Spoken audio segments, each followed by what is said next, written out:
Hey, Daisy. Huh? Robert? Why are you texting me? Is there a meeting scheduled for you and Tiffany soon? Do you want to see her? No, it's not about Tiffany. Are you dating that guy? What do you mean by dating that guy? What the hell are you talking about? You know exactly what I'm talking about. No, Robert. I don't know what you're talking about.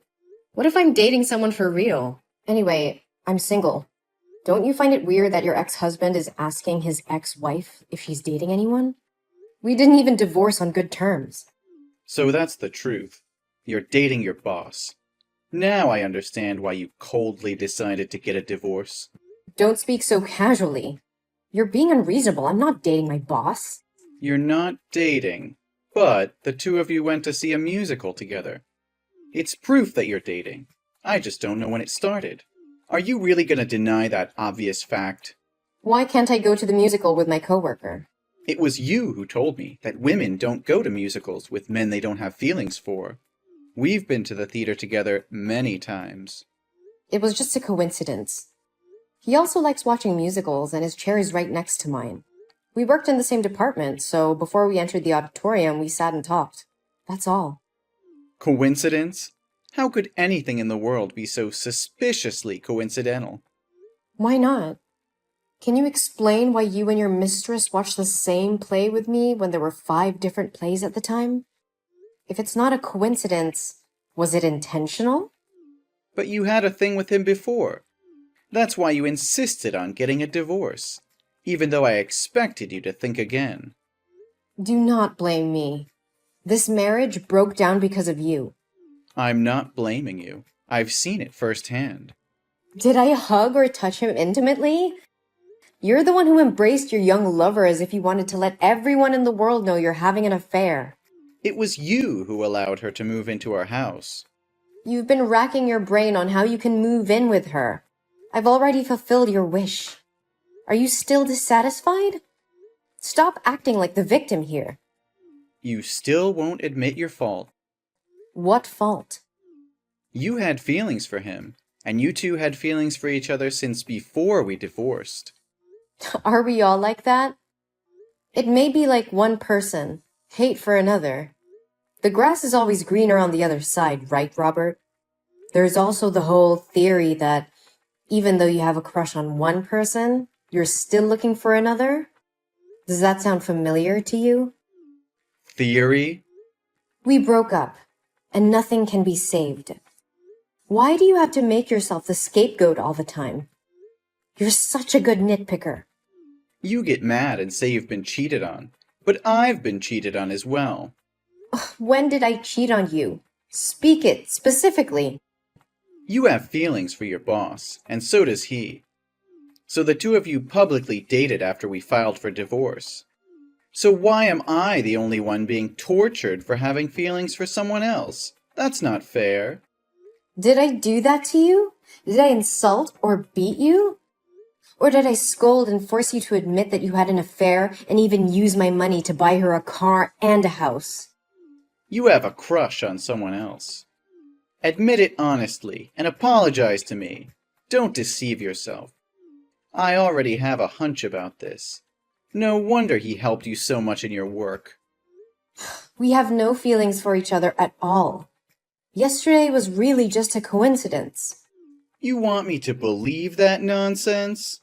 I'm not forcing you to believe me, but not everyone is as selfish as you are, that's for sure. I saw him drive you home after the concert. You know when I go to the movies, I won't drive. He asked me where to park the car. No, I don't have to explain to you. Why should I explain when there's nothing between us? I have no fault with you. You don't? Yes. How many more times do I have to reassure you? Tomorrow, I'm taking Tiffany home with me. I'll be taking care of her from now on. Say something that makes sense. She chose to stay with me. You have no right to take her anywhere without my consent. But you will remarry. You are the one who'll remarry. Cindy is a kind-hearted and amicable woman, so she'll devote herself to raising Tiffany to be a good girl. Is she more dedicated than me? I'm the one who gave birth to Tiffany. How can you take my daughter away from me? And is she really so kind-hearted and amicable? Tell me, is it amicable to seduce a married man 15 years older than you? Whatever. Try touching Tiffany again. I certainly won't let you live in peace like now. I can't let Tiffany grow up with her stepfather. So what's the difference between living with a stepmother? Isn't Vanessa still at my house? A grandmother who can take care of my daughter 24/7 is still better than a mother who goes out to work and always goes on business trips. Does she have the same bloodline? Cindy told me that Vanessa was your first love. That's why you never called her mother. You always called Vanessa rather intimately. Just thinking about you cuddling intimately with her makes me feel sick. Live happily with your old first love and your young mistress. You're being ridiculous, Daisy. You can't take care of her the way I can. You're always working, always traveling. Tiffany needs stability. She needs a proper home. Don't you dare tell me what my daughter needs. I am her mother, and I know what's best for her. You are not taking her away from me. Do you hear me? You think you can stop me, Daisy? You're nothing but a weak, pathetic woman. You couldn't even keep your husband from straying. How do you expect to keep your daughter? You will not take my daughter away from me. I will fight you tooth and nail, and I will not back down until Tiffany is safe with me. You're delusional, Daisy. You don't stand a chance. Stay away from me and don't disrupt my life again. If you try to take my daughter away and subject her to those terrible people, don't blame me for ending your relationship with Tiffany. What have you done to my daughter? I let her hang out with you for one day and now she's in the hospital? How could you leave her here alone like that? I didn't want to leave her, but Cindy said she was tired, so I drove her home. Besides, I also called you to take care of Tiffany. Don't overreact, okay? What? Cindy was with you two? Didn't we make a clear agreement that you should never let Tiffany have contact with your mistress? How dare you violate the agreement? I didn't do it on purpose. Cindy has work nearby, so I happened to bring her in at the same time. It can't be counted as a breach of the agreement. You left your daughter in the hospital just because your mistress said she was tired? You could have at least waited for me to come. Do you know how serious Tiffany's condition is? She's having a panic attack and a severe allergic reaction. What have you done to my girl? How could it be that serious? Are you saying that just to prevent me from seeing my daughter again? Don't think everyone has tricks like you. What did you guys do today? Please tell me everything so I can talk to the doctor to find out why she's so sick. I really can't understand what kind of father you are just to leave her in the hospital and go. Hey, watch your mouth. What kind of father am I? Do you want to start a fight with me now? Now is not the time to argue. Tell me what you did and what you fed Tiffany. Today we went to the amusement park to play. At first, she had fun playing on the wooden swing and eating cotton candy. Everything was going well, but for some reason, when I wanted her to go on the roller coaster, she started crying and refused to go. I had to pick her up and push her into the seat to fasten her seatbelt before she would ride it. You've raised her to be such a weak and fearful child. She's just like her mother. What? You forced her to ride a roller coaster? How could you do that? She has acrophobia, for God's sake. Just climbing up a treehouse makes her feel dizzy. Why would you make her play a game that could put her life in danger? What? Acrophobia?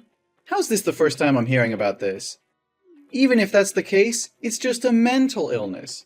If she tries it again and again, she'll get used to it, and the illness will naturally disappear. That makes zero sense, Robert. She's had this condition since she was 5 years old.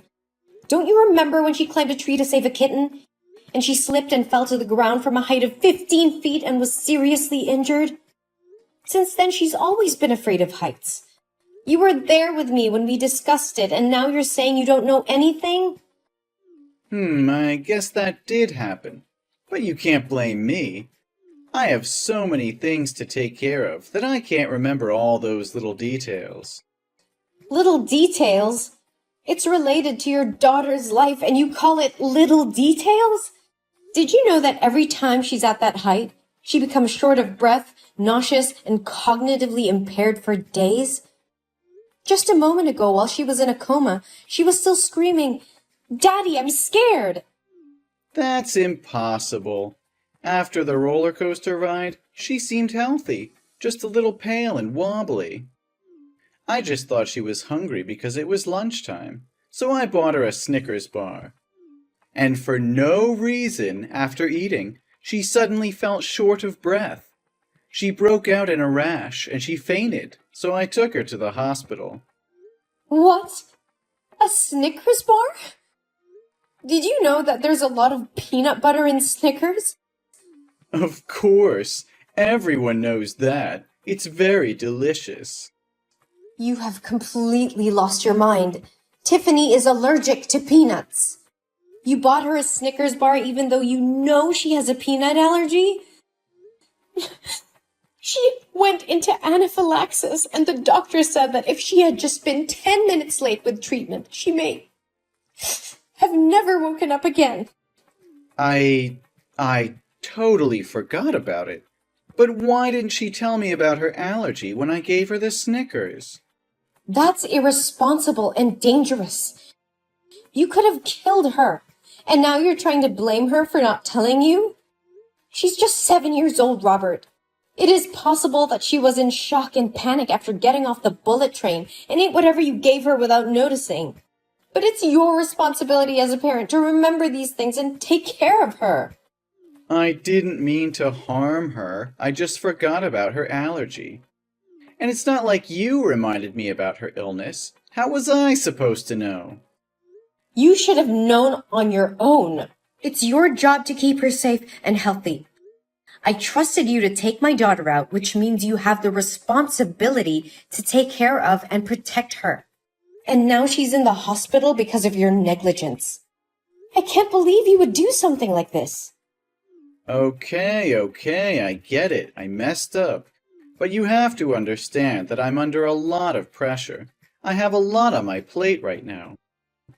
What could be more important than your daughter? Your job, your little mistress? That's not what I meant. But this wouldn't have happened if you hadn't forbidden me from being close to Tiffany. If I had been around her, I would have understood her habits and illnesses. So in order to stop something like this from happening again, I'm going to take her back to my house after she gets out of the hospital. What? After everything that's happened? If you still refuse to admit your fault and still find ridiculous reasons to justify your indifference, do you think I'm stupid enough to trust you with my daughter again? Furthermore, up till now, you haven't even asked about Tiffany's condition. It's not that I don't want to ask. It's just that I haven't had the chance yet. So how's Tiffany now? Is she still in serious condition? The doctor has just checked and given her some medicine. Now her condition is better. Thank God she's awake now. So that means she's not in serious condition. If that's the case, I'll be more careful and read the ingredients carefully before giving her anything to eat in the future. Also, I won't let her play games on high anymore. I feel like you're trying to cause trouble so that I can't see my daughter anymore. You went too far! How dare you make my daughter do such a disgusting thing! You've crossed the line. What are you talking about? Everything's fine. What's the point of being so mad? Tiffany told me that ever since you came to the amusement park, you've been making her call Cindy mother. How could you do that? Are you trying to replace me with Cindy step by step? Thankfully, Tiffany is well educated and knows the difference between right and wrong. So she refused to call a homewrecker who ruined our family her mother. But since she refused your request, you changed your attitude and made her play games that she didn't like, even though she begged you not to. And when Cindy gave her the Snickers bar, Tiffany told her she had allergies. But because she couldn't get Tiffany to call her mom, she forced that Snickers bar into her mouth. You guys are like the devil. Now I understand why you were in such a hurry to leave the hospital. I can't believe you're accusing me of something so ridiculous. Cindy is very considerate. She would never do such evil things. And I would never try to replace you as Tiffany's mother. I just ask her to do it for fun. And as for games, I was just trying to have some fun with her. I didn't force her to do anything she didn't want to do. Are you serious right now? You deny everything Tiffany just told me? And you're defending your mistress instead of your own daughter? You're unbelievable. I'm not denying anything. But I think Tiffany might have misunderstood or exaggerated some things. And you're blowing things out of proportion. And I'm not defending Cindy. I'm just saying she's not capable of doing such things. How can you say that? Your love for Cindy so blinds you that you're ignoring the fact that she's manipulating our daughter. And you have the nerve to call me crazy when I'm just trying to protect our child from your harmful behavior. You're overreacting, Daisy. It's not like I'm trying to harm Tiffany. I love her just as much as you do. And Cindy is a good person. She's always been nice to Tiffany. Nice to Tiffany? She's trying to take my place as her mother and you're letting her. You're supposed to be on our daughter's side, not hers. I can't believe you can't see how wrong this is. You're putting our daughter in danger by letting Cindy get so close to her. That's not true, Daisy. You're just being paranoid. You've brought this upon yourself, Robert. I'm done with your lies and excuses. I won't let you hurt my daughter any longer. I'm taking legal action, and you can be damn sure that I'll make sure you never come near Tiffany again. What? You have no right. I will take all the medical papers today to sue you for harming my daughter's mental and physical health, and will ask the court for an injunction to ban you from approaching my daughter. And you can bet your bottom dollar that I'll make sure you never come near Tiffany again. You can't do that. You're just trying to punish me because you're jealous of Cindy. You're being unreasonable. Unreasonable? You've been manipulating and emotionally abusing my daughter for your own selfish needs. You're the one who's being unreasonable. And don't dare try to blame me for your own mistakes. But what about Tiffany? You can't just take her away from me. She's my daughter, too. Tiffany made her own decision. She doesn't want to see you or talk to you anymore. You've lost her, Robert. No, please, Daisy. Please give me another chance to make up for my mistakes. I promise I would never do anything to harm Tiffany. I'll do anything she wants. Please, just believe me one more time. Your begging won't change anything, Robert. You've caused irreparable damage to our family, and I won't let you hurt us anymore. Please, Daisy, don't do this. I love Tiffany, and I need to be a part of her life. Love? Is that what you call emotionally manipulating and abusing your own daughter? You're not fit to be a father, Robert. I made a mistake, but I'm willing to make it right. Please, just give me another chance. I've given you too many chances already, Robert, and you've squandered every single one of them. I won't let you hurt Tiffany anymore. You're being unfair. You're taking my daughter away from me because of one mistake. One mistake? This isn't just one mistake, Robert. This is so much more emotional abuse and manipulation. You've traumatized Tiffany, and I won't let you do it anymore. I can change. I can be a better father. Please, just give me one more chance. I've heard enough, Robert. It's time for you to face the consequences of your actions. I won't let you hurt us anymore. I'm done with you. After that, I followed through with my plan to take legal action against Robert. And with the help of the evidence I had gathered, I was successful in obtaining an injunction to keep him away from Tiffany. Robert, desperate to be a part of his daughter's life, tried to appeal the court's decision, but was ultimately unsuccessful. He lost custody of Tiffany and was forbidden from seeing her, as well as having any contact with her. Then, Robert and Cindy's relationship began to crumble. Without kids, their bond had weakened, and they began to fight more often. Eventually, Cindy grew tired of Robert's constant pleading to see his daughter and decided to end their relationship. Meanwhile, Tiffany and I moved on with our lives and began to heal from the pain and trauma that Robert had caused us. We formed a strong bond with each other, and I'm very proud of my daughter for standing up for herself and making the difficult decision to cut ties with her father. As time passed, Tiffany continued to thrive, excelling in school and making new friends. I also found love again, and together we built a happy and supportive home for Tiffany.